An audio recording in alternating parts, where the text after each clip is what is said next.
మన నిజామాబాద్ లో కేవలం 6,550 రూపాయలకి స్వచ్ఛమైన నీటి సర్వీస్ ని Cygnus SR aqua solution AMC services అందిస్తోంది.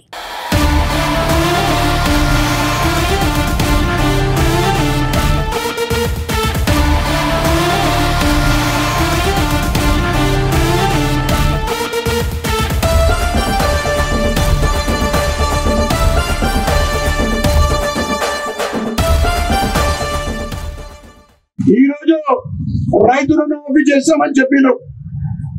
మళ్ళీ దానికి ప్రతిపక్షాలు భారతీయ జనతా పార్టీ ముఖ్యంగా ఎక్కడ మీరు రైతు రుణమాఫీ పూర్తిగా చేసిండ్రు, 2 లక్షల రుణమాఫీ అని చెప్పిండ్రు. మట్టి విక్రమార్ గారు ఏం చెప్పిండ్రు, 2 లక్షల పైన చేయలేదు. మరి 2 లక్షల పైన వాళ్ళకు కూడా పై అమౌంట్ కడితే 2 లక్షల రుణమాఫీ చేస్తానని సీఎం రేవంత్ రెడ్డి గారు గత అసెంబ్లీలో చెప్పింది. అంటే అబద్ధాలు మాట్లాడడం అనేది రక్తంలోనే ఉంది.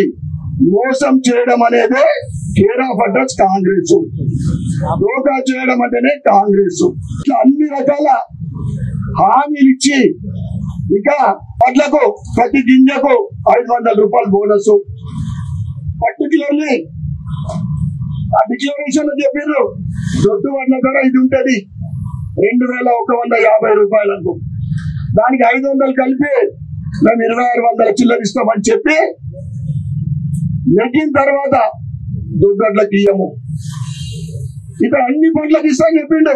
తప్పకుండా ఈ రాష్ట్ర ప్రభుత్వము రైతులకు ఇస్తున్న హామీ ప్రతి ఒక్కటి నెరవేర్చాలని అప్పటి వరకు భారతీయ జనతా పార్టీ కిసాన్ మోర్చా ఆధ్వర్యంలో మీరు ఇస్తున్న రైతులకు ఇస్తున్న ప్రతి ఒక్క హామీని నెరవేర్చే వరకు మేము పోరాటం చేస్తామని రైతుల పక్షాన ఎప్పుడు కూడా భారతీయ జనతా పార్టీ అండగా ఉంటుందని తెలియజేస్తూ మరి ఒక్కసారి సీఎం రేవంత్ రెడ్డి గారు కన్ను తెచ్చుకొని ఈ హెచ్చరికని వినాలని, ఎందుకంటే ఈరోజు ఆయన పరిస్థితి పాపం ఆయన పార్టీలో ఆయనకు గ్రూపులు తయారవుతా ఉన్నాయి.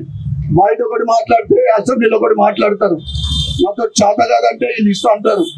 ఇవన్నీ కూడా జరుగుతున్న సందర్భంగా మరొక్కసారి ప్రభుత్వాన్ని హెచ్చరిస్తా ఉన్నాం. రైతులకు ఇస్తున్న హామీలన్నీ కూడా పూర్తి చేయాలని తెలియజేస్తూ నాకు ఈ అవకాశం ఇచ్చిన పెద్దలందరూ కూడా ధన్యవాదాలు చెప్పుకుంటూ జై కిసాన్, భారత్ మాతాకి.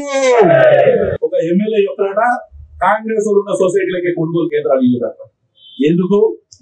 ఇటుక మీద, ఉష్క మీద, మొరం మీద, భూముల మీద దోచుకున్న జాలరా రైతు వడ్ల మీద కూడా దోచుకుంటామని నేను అడుగుతున్నాను. మనం ఎందుకు ఈ దోపిడీ అని అడుగుతున్నా నేను.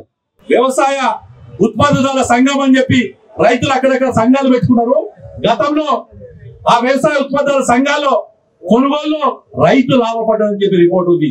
ఒక్క గింజ కూడా రైస్ మిల్లులకు ఇవ్వకుండా, ఒక్క గింజ కూడా రైతులు నష్టపడకుండా వ్యవసాయ ఉత్పత్తుల సంఘం ఒక దిక్కు కొనుగోలు చేస్తుంటే వాళ్ళకి ఇయ్యరట.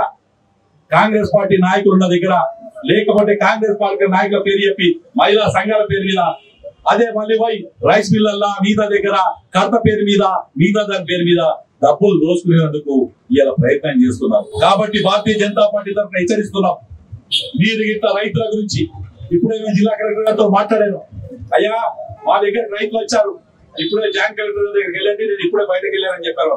నేను ఇవాళ అడుగుతున్నా జిల్లా యంత్రాంగాన్ని, ఈ కొనుగోలు కేంద్రంలో ఏదైతే వడ్లు కొంటారో అందులో ₹1 కానీ రాష్ట్ర ప్రభుత్వం ఉండాలని అడుగుతున్నా. సంచి కేంద్రం ఇస్తుంది, మోస్టోడికి పైసలు కేంద్రం ఇస్తుంది, అమాలి పైసలు, జోకెటోడికి అమాలి పైసలు, జీతం పైసలు కేంద్రం ఇస్తుంది, శుద్ధిని కేంద్రం ఇస్తుంది, దబ్బరం సైతం ఇస్తుంది. లాస్ట్ గా తీసుకుపోయి రైస్ మిల్లర్ల బిల్లింగ్ చేస్తే మిల్లింగ్ పైసలు కేంద్రం ఇస్తుంది. అది దాని తర్వాత కూడా ఎక్కడైతే స్టోర్ చేస్తారో స్టోర్ చేసిన పైసలు కూడా కేంద్రం ఇచ్చి దానికి వడ్డీ ఇస్తే ఈ రాష్ట్ర ప్రభుత్వం చేసేది ఏంటంటే దాని మీద కమిషన్లు ఇంత తప్ప రైతుకు ₹1 కూడా పెట్టదు.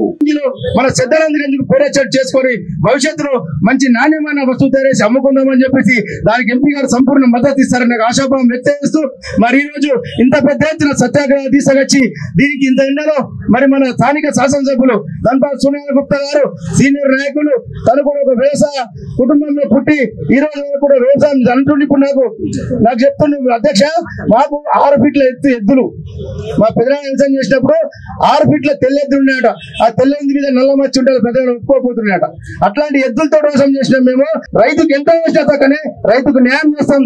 ఈ రోజు కూడా ఈ సభకు ముఖ్య అతిథిగా రావడం కారణం తనకు రైతు కుటుంబంలోకి వచ్చిండు, రైతు మీద ప్రేమగా ఇక్కడికి రప్పించండి అని చెప్పేసి సభకు స్వాగతం పలుకుతూ ఈ యొక్క మీటింగ్ వచ్చిన ప్రతి ఒక్కరికి నిజామాబాద్ జిల్లా కిషన్ మోర్చా తరఫున ఉదయపూర్వక నమస్కారం. ఆ బడ్జెట్ పెంచి నేను 20,000 కోట్లు ఇచ్చినా అని చెప్తున్నాడు కానీ 20,000 కోట్లు దేనికి ఇస్తున్నారో చెప్పునా మీకు?